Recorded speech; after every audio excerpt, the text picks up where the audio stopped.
Hello everyone, welcome back to our channel. So ఇక్కడ మా mummy జొన్నలతో సంగటి చేశారు. ఇవి తెల్ల జొన్నలు అనమాట. వైట్ జొన్నలతోనే సంగటి చేశారు. నార్మల్గా రాగి సంగటి నాకు ఐడియా ఉంది, నేను కూడా చాలాసార్లు తిన్నాను. బట్ జొన్న సంగటి ఇట్లా చేసుకొని అయితే నేను ఎప్పుడు తినలేదు. మా మమ్మీకి చెప్తే మా మమ్మీ చేస్తారు అని చెప్పి ఇట్లాగా వీడియో కూడా తీసి పంపించారు నాకు. చూడు ఇట్లా చేసుకోవచ్చు, ఇట్లా చేసుకోవాలి అని చెప్పేసి. ఫస్ట్ అయితే ఒక గ్లాస్ తెల్ల జొన్నలు తీసుకొని దీన్ని నీట్గా వాష్ చేసేసుకొని నానబెట్టుకున్నారు ఓవర్ నైట్. మనకి కావాల్సినంత క్వాంటిటీ తీసుకోవచ్చు. సో ఇన్నే తీసుకోవాలని ఏం లేదు, మనకి కావాల్సినంత క్వాంటిటీ బట్టి మనం జొన్నల్ని తీసుకోవచ్చు. అండ్ మా మమ్మీ చెప్పడం అయితే లైక్ పచ్చ జొన్నలతో కూడా చేసుకోవచ్చు. బట్ ఇక్కడ నేను మాత్రం నా దగ్గర తెల్ల జొన్నలు ఉన్నాయి, సో నేను తెల్ల జొన్నలతోనే సంగటిని ప్రిపేర్ చేస్తున్నానని చెప్పారు. సో ఓవర్ నైట్ నానపెట్టుకున్న తెల్ల జొన్నల్ని మార్నింగ్ కూడా మళ్ళీ ఒక 2 to 3 టైమ్స్ నీట్గా వాష్ చేసేసుకోవాలి. మనకి నీళ్ళు అవన్నీ వంపేసుకొని ఒక 2-3 సార్లు నీట్గా వాష్ చేసుకున్న తర్వాత చిల్లుళ్ళు గిన్నెలో మనం వడపోసుకోవాలంట. లైక్ ఇట్లా చూపిస్తున్నట్టు వాటర్ అంతా మొత్తం స్ట్రెయిన్ చేసేసుకోవాలి, వాటర్ ఏం లేకుండా. అలా అని పూర్తిగా ఆరిపోవాలి అని ఏం లేదంట, జస్ట్ నార్మల్గా నీళ్ళన్నీ రిమూవ్ చేసేసుకొని ఇట్లాగా వడపోసుకుంటే సరిపోతుందని చెప్పారు. ఈ జొన్నల్ని మనము కొంచెం తడిగా ఉన్న టైంలోనే మిక్సీ వేసేసుకోవాలి. లైక్ రవ్వ ఉంటుంది కదా, అంటే పూర్తి పౌడర్ కాకుండా జస్ట్ పల్స్ మోడ్లో గ్రైండ్ చేసుకోవాలంట. చూపిస్తున్నాను చూడండి, ఇక్కడ జస్ట్ పల్స్లో తిప్పుకుంటే మనకి ఈ కన్సిస్టెన్సీ వస్తుందంట. సో ఇట్లా వచ్చే వరకు గ్రైండ్ చేసుకుంటే చాలు, ఫైన్ పౌడర్ ఏం అవసరం లేదు అని చెప్పారు. జస్ట్ మనం రవ్వ ఎట్లా అయితే ఉంటుందో అలాగా. దీన్ని ఒక బౌల్లో తీసేసుకున్నారు.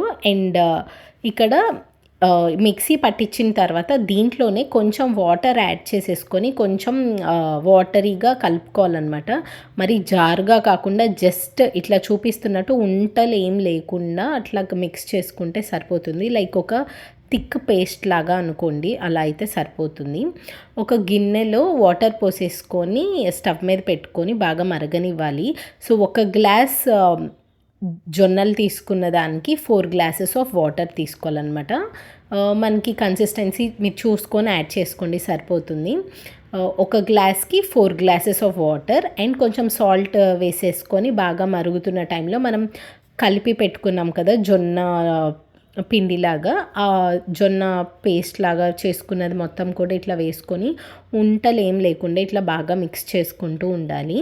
దీని ఫస్ట్ ఒక 5 మినిట్స్ కొంచెం హై ఫ్లేమ్లో అండ్ తర్వాత కొంచెం ఉడుకు పట్టిన తర్వాత మీడియం టు లో ఫ్లేమ్లో పెట్టుకొని బాగా దగ్గర పడనివ్వాలి. అప్పుడప్పుడు ఒకసారి కలుపుకుంటూ ఉంటే సరిపోతుంది.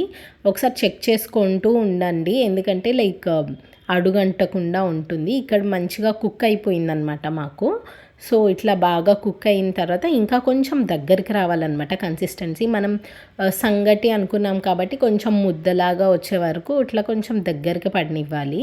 అండ్ దగ్గర పడిన తర్వాత స్టవ్ ఆఫ్ చేసేసుకొని ముద్దలాగా ప్రిపేర్ చేసేసుకొని మనకి నచ్చిన కర్రీతో సర్వ్ చేసుకోవడమే. ఇక్కడ మా మమ్మీ వచ్చేసరికి సంగటికి ఫిష్ ఎండు చేపల కర్రీ అయితే బాగుంటుందని దాంతో సర్వ్ చేసుకున్నారు, అది ఉందని చెప్పేసి.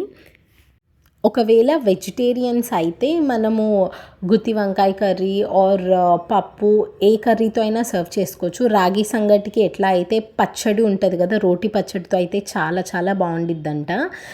ఇట్లాగా వెజిటేబుల్స్ పచ్చళ్ళు ఆర్ కర్రీస్తో ఇట్లాగా ఏ కర్రీతో అయినా సర్వ్ చేసుకోవచ్చు. ఒకవేళ మీరు ఈ రాగి సంగటి కాకుండా ఇలా జొన్న సంగటి ఎప్పుడైనా ట్రై చేస్తుంటే కమెంట్ సెక్షన్లో చెప్పండి. Please subscribe.